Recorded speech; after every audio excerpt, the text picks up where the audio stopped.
जैसा कि last part में हमने देखा था, नियली की बनाई हुई कैलीग्राफी यान यांग और सिस्टर मिंग को पसंद आ जाती है, जिसे वो खरीद लेते हैं। इसके अलावा नियली ने अपने साथियों को वो कैलीग्राफी फ्री में दे दी थी। जिसके बाद हम लॉन्ग यूइन को देखते हैं, जो नियली की ओर देखते हुए सोच रही थी। तभी नियली उसे देखता है और अब एपिसोड की शुरुआत बिल्कुल उसी सीन से होती है, जहां नियली लॉन्ग यूइन से पूछता है, क्या तुम मुझसे कुछ कहना चाहती हो? लॉन्ग यूइन नियली से कहती है, क्या तुम वो कैलीग्राफी एक बार और मुझे दिखा सकते हो? जिस पे नियली कहता है, मुझे पता था तुम ये जरूर कहोगी, लेकिन अभी तुम उस लिखे हुए वर्ड को समझ नहीं पाओगी, इसलिए मैं तुम्हें वो बाद में दूंगा। ये बात सुनकर लॉन्ग यूइन अपना मुंह दूसरी ओर को कर लेती है। अब यहाँ पर लिंगर, जो इन दोनों को देख रही थी, वो नियली को देखते हुए सोचती है कि नियली कभी कभी बहुत ज्यादा केयरलेस हो जाता है, लेकिन सच है कि नियली अपने लोगों की बहुत ज्यादा फिक्र करता है। यही रीजन है कि लड़कियां नियली को इतना ज्यादा पसंद करती हैं। जिसके बाद अब नियली लिंगर को देखते हुए कहता है, तुम मेरे साथ चलना,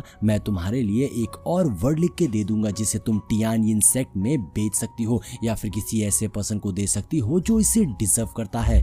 ये बात सुनकर लिंगर भी खुश हो गई थी। जिसके बाद दूसरी ओर से होस्ट अनाउंस करते हुए कहती हैं कि बहुत ही जल्द बिग वर्ल्ड का एंट्रेंस खुलने वाला है, तो नियली जैसे टैलेंटेड पर्संस वहां जरूर जाने चाहिए, क्योंकि नियली काफी ज्यादा टैलेंटेड है। अब यहाँ पर नियली बिग वर्ल्ड का नाम सुनकर सोचने लगता है, ये तो वही जगह है जहाँ पर मेजर सेट के अच्छे अच्छे डिसिपल्स जाते हैं, क्योंकि डिसिपल्स वहां पर जाके बहुत कुछ सीख पाते हैं और अपनी स्ट्रेंथ को समझ पाते हैं। ये काफी ज्यादा पावरफुल हो जाते हैं। वो बहुत ही यूनिक जगह है, लेकिन असल में नियली अभी इस वक्त बिग वर्ल्ड में नहीं जाना चाहता था, जिसके लिए वो साफ इनकार कर देता है। तभी दूसरी ओर से यान यांग नियली से कहता है, नियली अगर तुम वहां पर जाना चाहते हो तो मैं तुम्हारी इसमें मदद जरूर करूंगा। अगर तुम्हें मेरी कोई भी जरूरत हो तो तुम बस एक बार मुझे बता देना। अब नियली की ये बात सुनकर वहां बैठे लोग आपस में बात करने लगते हैं कि यान यांग नियली को प्रोटेक्ट करेगा। ये तो बहुत ही गजब की बात है, नियली के लिए बहुत बड़ी मदद हो जाएगी। तो वहीं दूसरी ओर हम लिन को भी देखते हैं। वो ये बात सुनकर गुस्सा होते हुए कहता है कि यान यांग नियली की हेल्प क्यों करेगा?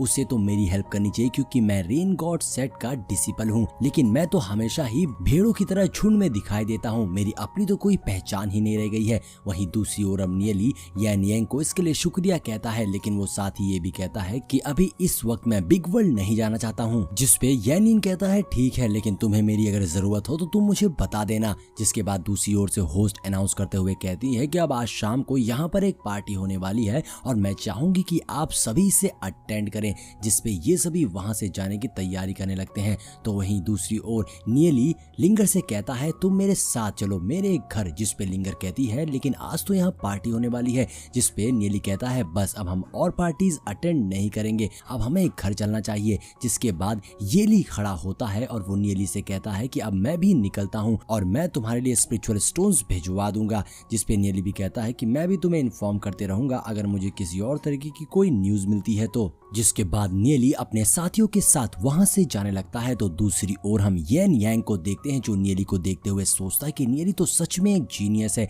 इस जैसे जीनियस आखिर मेरे सेक्ट में क्यों नहीं पाए जाते हैं? अगर ऐसा होता तो कितना अच्छा होता, क्योंकि नियली का टैलेंट सेंजोंग में तो वेस्ट हो जाएगा। जिसके बाद अब सीन चेंज होता है और हम नियली और लिंगर को उनके घर में देखते हैं, जहाँ लिंगर उस घर को देख रही थी जो उसे काफी पसंद आता है। और वो नियली से कहती है, क्या तुम हमेशा यहीं रहते हो? जिसपे नियली बताता है कि ये जगह शियायू ने हमारे लिए रेंट पर ली है और ये जगह चू को भी काफी पसंद है।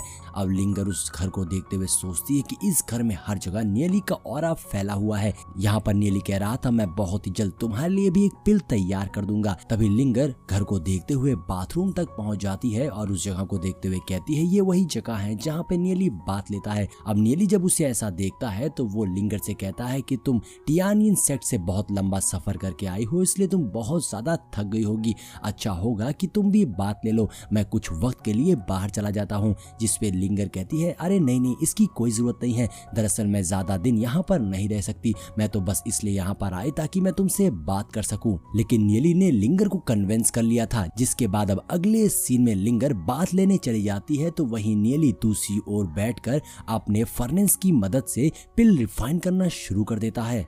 तभी नियली भी लिंगर से पूछता है, क्या तुम मुझे बताओगी कि तुमने फेंगली यीलोंग जू को कितना प्रैक्टिस कर लिया है? जिसपे लिंगर बताती है कि वो उसके सेकंड रियम तक पहुंच चुकी है और अगर एक बार मैंने थंडर को कंसीडर कर दिया तो मैं सीधा फिफ्थ रियम तक रीच कर जाऊंगी। जिसपे नियली पूछता है इसके अलावा तुमने क्या किया, तो वो बताती है कि वहाँ पर मैंने 3 ड्रैगन मॉन्स्टर्स को मारा, साथ ही बहुत सारी मेडिसिन को भी कलेक्ट किया, लेकिन मैं वहाँ पर अकेली थी इसलिए मैं ज्यादा डीप तक नहीं जा पाई और उसके बारे में ज्यादा कुछ रिसर्च नहीं कर पाई। क्या तुम बिग वर्ल्ड के बारे में कुछ भी जानते हो? जिसपे नियली कहता है हाँ मैं जानता हूँ, वो जगह बहुत ही ज्यादा मिस्टीरियस है और वहाँ पर बहुत अलग अलग तरीके के मॉन्स्टर्स भी पाए जाते हैं। इसके अलावा वहाँ पर एक मेजर फॉर्मेशन बनाया गया है जो उस पूरे सेट को प्रोटेक्ट करता है, नहीं तो वहाँ के मॉन्स्टर उस सेट को बर्बाद कर सकते हैं। ऐसे ही नियली लिंगर को सारी जानकारी देने लगता है जो भी वो उस वर्ल्ड के बारे में जानता था। नियली कहता है कि तुम तो वहाँ कब से रह रही हो, क्या तुम्हें इन सब बारे में नहीं पता? जिसपे लिंगर बताती है कि मैं तो जानती थी, मैं तो बस तुमसे मजाक कर रही थी। जिसपे नियली कहता है तुम तो सच में बहुत चालाक हो गई हो और मेरे साथ गेम खेल रही हो। जिसके बाद अब नियली लिंगर से उसके फेंगली टेक्निक के बारे में पूछता है, जिसपे लिंगर बताती है कि वो उसमें भी ग्रो कर रही है, लेकिन लिंगर बताती है कि मैं अभी भी उसे कंप्लीट करने से काफी दूर हूँ, मुझे इसके लिए और ज्यादा मेहनत करने की जरूरत है। जिसके बाद वहीं दूसरी ओर हम देखते हैं नियली वो पिल बनाने में कामयाब हो गया था और उसने फाइनली एक बहुत ही हाई लेवल की पिल को फॉर्म कर लिया था। जिसके बाद अब लिंगर बाहर आ जाती है तो नियली उसे देखकर बस उसे देखता रह जाता है और नियली उसे बताता है कि मैंने तुम्हारे लिए ये पिल फॉर्म कर दी है और ये पिल थी एक god level growthing dragon blood demon spirit जो कि बहुत ही स्ट्रांग होती है। और इसी के साथ हमारा ये एपिसोड यहीं पर एंड हो जाता है। तो दोस्तों अगर वीडियो पसंद आई हो तो लाइक और कमेंट जरूर करिएगा। मिलते हैं नेक्स्ट वीडियो में।